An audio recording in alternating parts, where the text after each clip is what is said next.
জেলার অন্যতম বড় একটা উপজেলা হিসেবে কিন্তু পরিচিত এবং এই উপজেলাটা নিয়েই গঠিত হয়েছে ময়মনসিংহ ৭ যেই সংসদীয় আসনের কথা বলছি আমরা সেটি এবং মূলত কৃষি নির্ভর অর্থনীতি এখানে, তবে তার পাশাপাশি শিক্ষা, ব্যবসা এবং প্রবাসী আয়ের ওপর অনেকটাই নির্ভরশীল এখানকার যে জনপদ তারা। এবং ভোটারদের অভিযোগ আছে যে জাতীয় সংসদ নির্বাচন এলেই রাজনৈতিক তৎপরতাটা এখানে বাড়ে, কিন্তু তার আশেপাশে আসলে এরকম পাওয়া যায় না খুব একটা। ভোটার সংখ্যা, প্রশাসনিক প্রস্তুতি এবং নির্বাচনী পরিবেশ সব মিলিয়ে ত্রিশাল বরাবরই আলোচনার কেন্দ্রেই থাকে। এই প্রেক্ষাপটে ত্রিশাল উপজেলা এবং এখানকার বর্তমান পরিস্থিতি নিয়ে আমাদের প্রতিনিধি বিস্তারিত জানাচ্ছেন। আমরা দেখে আসছি প্রতিবেদনটি। আমার সাথে ঠিক এই মুহূর্তে উপস্থিত আছেন আমার হাতের ডান পাশে ইসলামী আন্দোলন বাংলাদেশের যিনি মনোনীত প্রার্থী আছেন হাফেজ মাওলানা আলহাজ মাওলানা ইব্রাহিম খলিলুল্লাহ আমার সাথে উপস্থিত আছেন। আমি একটু ওনার কাছেই সরাসরি যেতে চাই, একটু জানতে চাইব যে এই ভোট এলেই আসলে আমরা দেখতে পাচ্ছি যে ত্রিশালে তৎপরতা বাড়ে। এর আগে কি জনপ্রতিনিধি যারা হতে ইচ্ছুক কিংবা যারা জনপ্রতিনিধি হতে চায় তাদের দায়িত্ব কতটুকু থাকে এবং ভোটের সাথে আসলে সম্পর্কটা কি থাকে? আসসালামু আলাইকুম রহমতুল্লাহি ওয়া বারাকাতুহু। নাহমাদু ওয়া নুসাল্লি আলা রাসূলিল কারীম, আম্মা বা'দ। সর্বপ্রথম আমি ইসলামী আন্দোলন বাংলাদেশ ত্রিশাল উপজেলা শাখার পক্ষ থেকে নিউজ 24কে জানাই আন্তরিক শুভেচ্ছা ও ধন্যবাদ। আপনি গুরুত্বপূর্ণ একটা প্রশ্ন আমাকে করেছেন। যখন নির্বাচন আসে তখন মানুষ, যারা প্রার্থী, যারা নির্বাচনে অংশগ্রহণ করে, তারা কেন এত তৎপরতা দেখায়, তাই না? আসলেও আমি মনে করি শুধু যখনই মানুষ নির্বাচন আসে, কেউ নির্বাচন করে নিজের নেতৃত্ব দেখানোর জন্য, কেউ নির্বাচন করে নিজের ক্ষমতা দেখানোর জন্য, কেউ নির্বাচনে আসে নিজের দাপট, নিজের আপনার বাহাদুরি এগুলো দেখানোর জন্য। কিন্তু দেখা যায় একমাত্র ইসলামী আন্দোলন বাংলাদেশ নির্বাচন আসলেই মানুষের পাশে যায় না, তৎপরতা দেখায় না, বরং সদা সর্ব অবস্থায় ইসলামী আন্দোলন বাংলাদেশ নির্বাচন আসলেও যে কথা, নির্বাচন আসলেও একই কথা, একই সমান পরিমাণে মানুষের পাশে এবং বিভিন্ন কাজে তৎপরতার সাথে জড়িয়ে থাকে। আরেকটু বিষয় জানতে চাই, ত্রিশালে আমরা সারাদিনই কথা বলেছি সাধারণ মানুষের সাথে, সাধারণ ভোটারদের সাথে। তারা যেমনটি বলেছে, ত্রিশালে কয়েকটি সমস্যা তুলে ধরেছে, যেমন সড়ক যোগাযোগ ব্যবস্থা, মাদকের রমরমা কারবার, সেই সাথে যুব সমাজের যে নৈতিক অবক্ষয়, সেগুলো নিয়ে কথা বলছিলেন সাধারণ মানুষ। এই বিষয়ে আসলে এই নির্বাচনের প্রতিশ্রুতি ইসলামী আন্দোলনের কি আছে? আলহামদুলিল্লাহ, গুরুত্বপূর্ণ আরেকটা কোশ্চেন আমাকে করেছেন।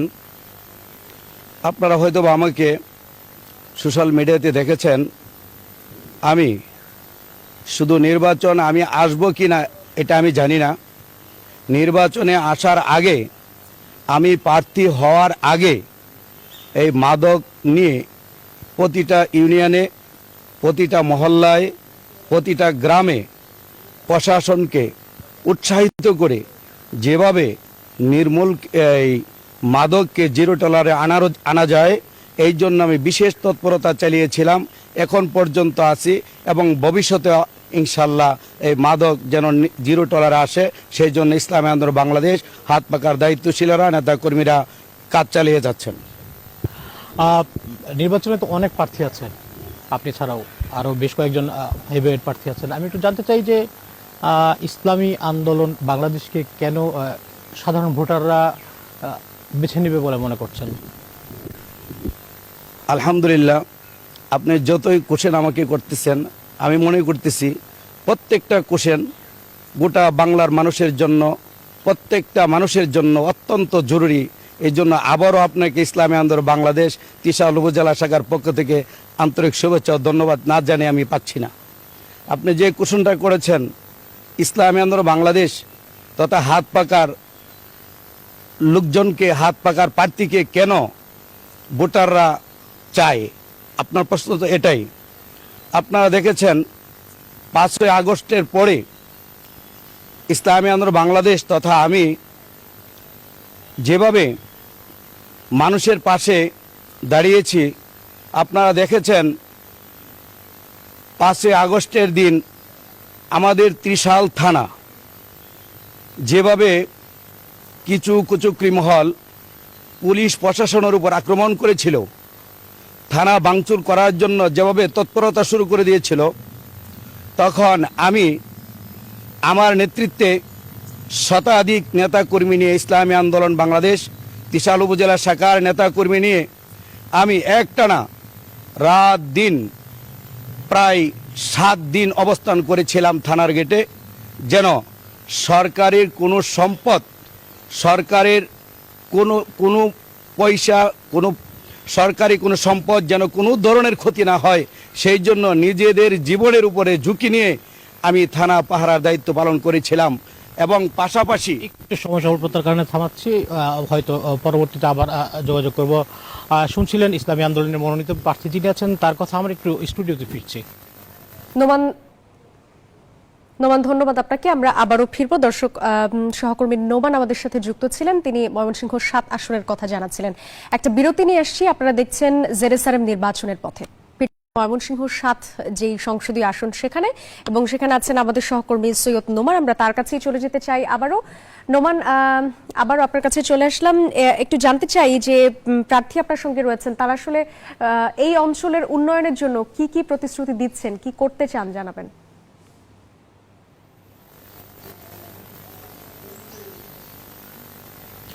ধন্যবাদ আপনাকে। আমরা একটু জনাব ইব্রাহিম খলিলুল্লাহর কাছে জানতে চাইবো যে প্রতিশ্রুতি কি আছে জনগণের কাছে আপনার? আলহামদুলিল্লাহ, ত্রিশালের মানুষ যেহেতু আমাকে অত্যন্ত ভালোবাসে, সর্বস্তরের জনগণ আমাকে হৃদয় থেকে ভালোবাসে, যার জন্য আমি চাই ত্রিশালের মানুষের জন্য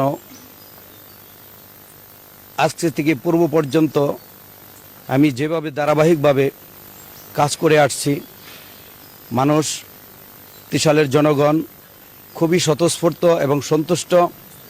রাস্তাঘাট, বিভিন্ন উন্নয়নমূলক যে কাজগুলি করে আসছি, মানুষ খুবই সন্তোষজনক।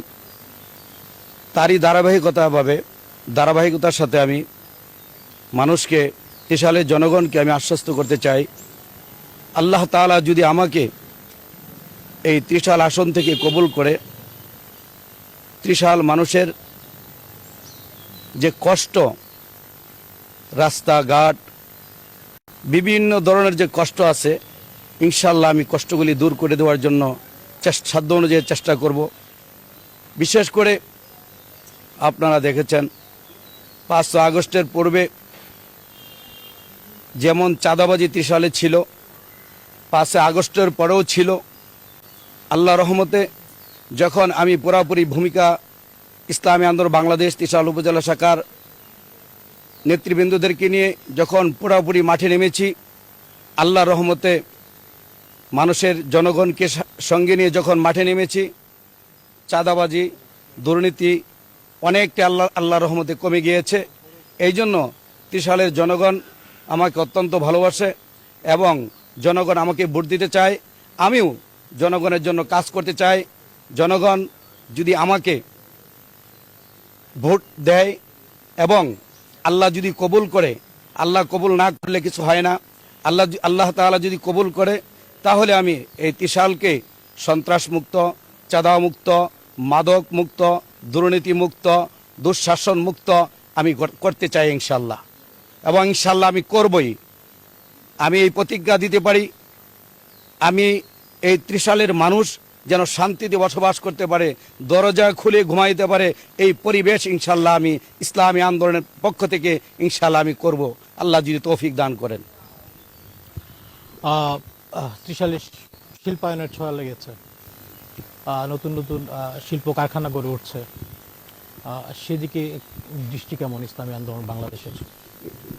আলহামদুলিল্লাহ, আরেকটা প্রশ্ন করেছেন। অনেক সময় দেখা যায় ত্রিশালে অনেক শিল্প কারখানা হয়েছে, অনেক মালিকদের সাথে আমার কথা হয়েছে। ওনারা অনেক দুরবস্থায় ছিল, চাঁদার জন্য অনেকে অনেক সময় ওনাদেরকে বিরক্ত করেছে।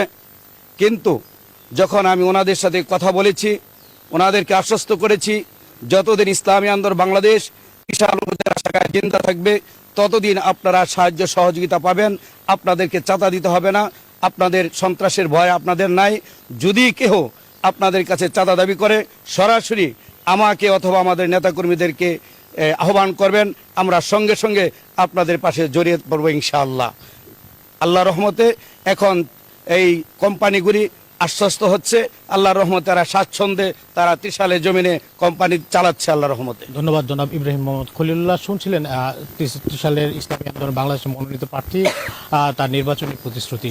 তো এই ছিল আসলে ময়মনসিংহ ৭ ত্রিশাল আসন থেকে আমার কাছে ZSRM নির্বাচনের পথে অনুষ্ঠানের সর্বশেষ খোঁজখবর। আমরা ফিরছি স্টুডিওতে।